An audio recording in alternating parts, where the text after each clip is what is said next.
Welcome to Unruly 3, father of 3 unruly kids. I'm not really. So I've had this idea kicking around in my head about how to make like a wave in a bowl. So I'm going to try to figure it out with this one. So first I'm using my perfect miter setup blocks that I got from Rockler, and this gives me the angle for eight-sided rings. Well, it gives me 8, I think 6, actually 4 all the way up to 12-sided rings. And I'm just making an 8-sided ring here. So I'm going to start out with some walnut. So I wanted to make some individual rings of maple, and so I cut 2 strips of this, and I'm going to glue it together with that walnut strip over there, and just make 1 ring for that. And then just glue those together. Here you can see my daughter gave me a tattoo. She's 3. She's the one that you hear at the beginning of my videos.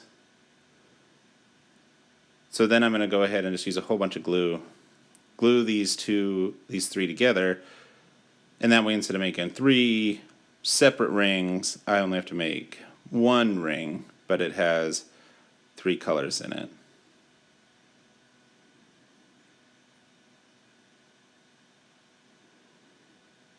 And then I just put a whole bunch of clamps on here.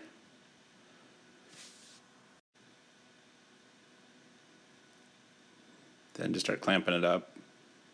And then once it all dried, I just took it over to the bandsaw. I left one of those strips a little bit wider than the other one so that it has a reference point to go up against the fence.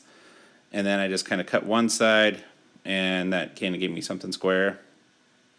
And using those miter setup blocks again, went in and cut 8 pieces of that to make my next ring. Then it's off to gluing it up.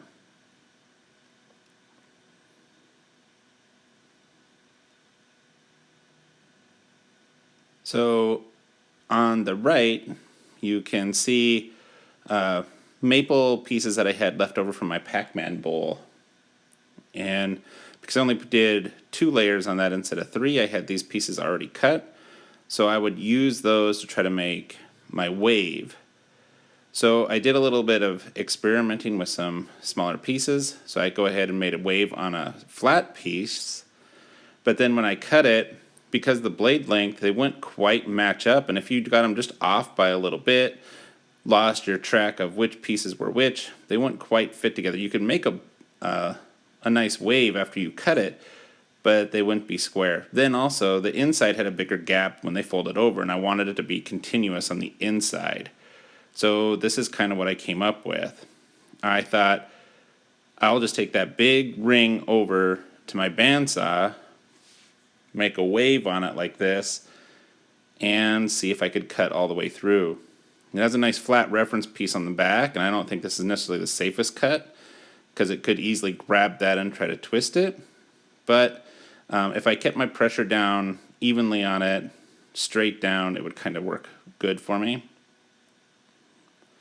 So I really took it easy. I have a pretty medium-sized blade here, so it didn't let me turn very sharp. So I didn't quite follow the wave that I had put on there. But as it went, I did get a nice wave to this to where it kind of goes onto the side, onto both sides, and then back to the edge on the other one again.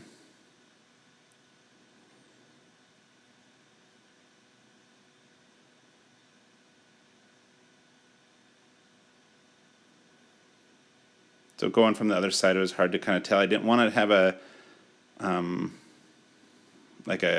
marks on it. I wanted it to be as smooth as it could. And I made a couple reference points on here, so I knew when I put it together, these ones were going to match up.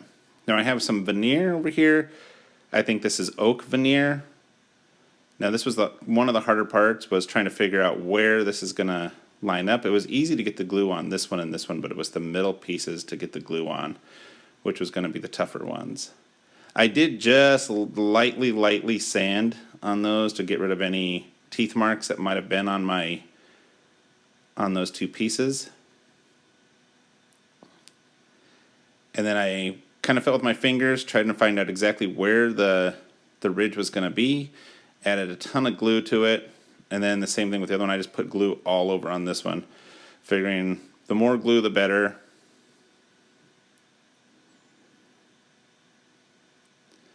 Now I want to match these up as best as I can by looking at my reference marks that I put on there. I actually ended up putting like the number 2 and the number 1 to make sure where the reference marks were going to go. Then after I had it matched up as best as I could, I clamped it down with a few clamps, trying to be careful to try to keep them as much lined up as I could here.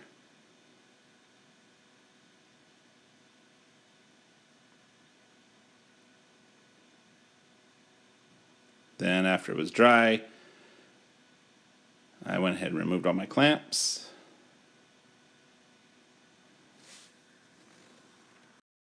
Then I took it over to the bandsaw and I just kind of cut off all the edges here.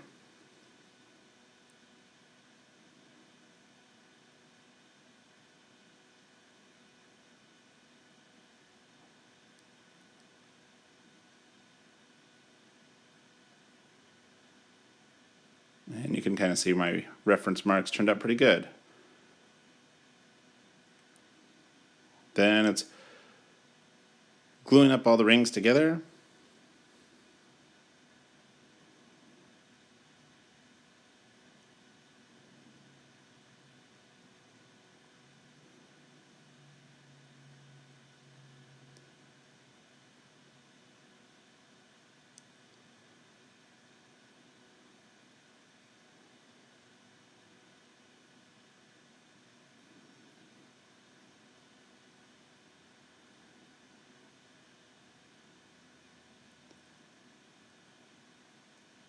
And then once I got them all glued up, went ahead and put some weight on top.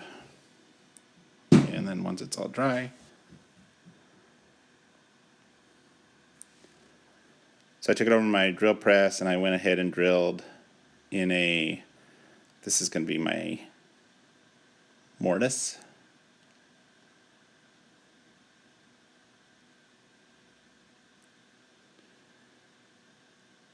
All right, now you can see my ring in there. So I'm just going to start taking out and start getting it round. So a lot of the people that I follow all use like traditional tools. They don't use a whole lot of carbide ones. But I've had a couple bad catches lately with my traditional tools, and I know the best way to get better at them is to practice with them.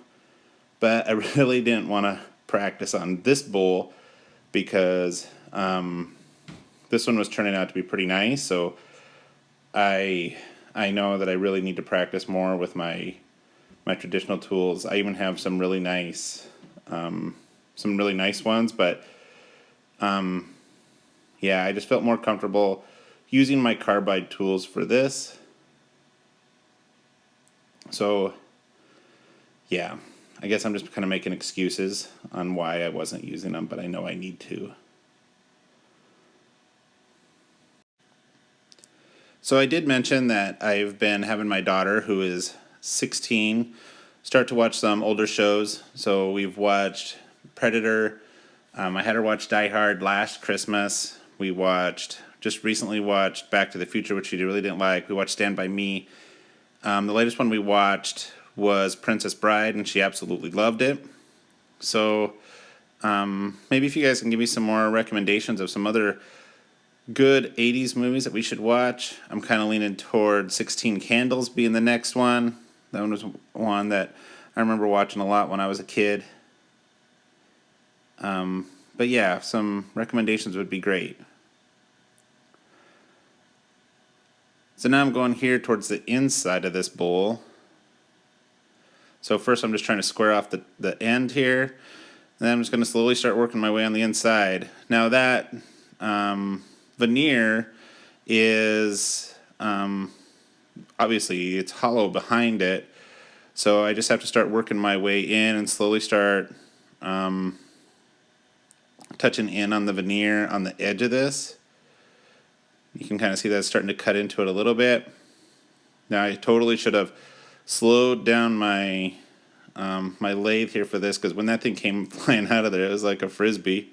Went flying clear across the room, but yeah, it took off pretty good.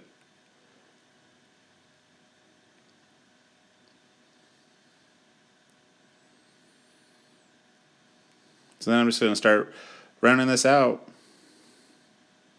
and reaching in there as far as I can with this tool. I really like this one because it's long, so I can get a good leverage on the back. Before I was using those pin ones that were super short, and it was pretty scary because I didn't have the leverage to hold it down. So if it did catch, it really jerked it up out of my hands. But this one I have the ability to really get a good firm grip on it.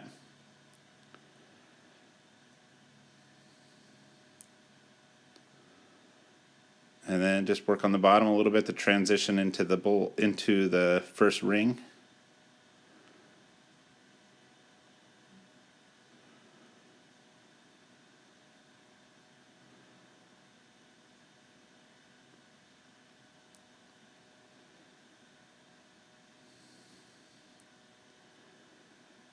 And then trying to make the base.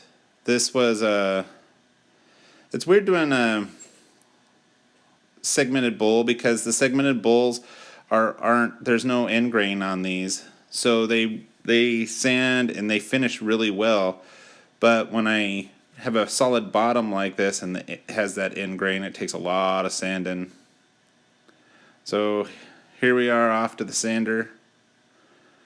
There's a whole bunch of this. I went all the way up to, I think, 220 grit. And then I'm going to go ahead and finish it off with this deft clear wood finish. So here I'm putting on the first coat.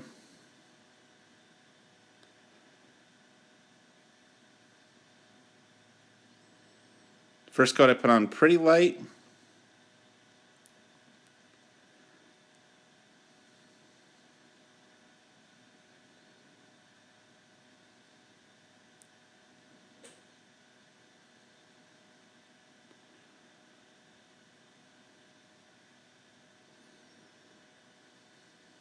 So that's the finish I use, a semi-gloss. And you can see the ring. I'm really happy with the wave anyway. Clever idea to where on the outside it all is one continuous one, but on the inside it's also continuous all the way around. Yeah, I was really happy with this bowl. Thank you guys for watching. I would really appreciate a subscribe and give me a like if you feel that I earned it. Thanks.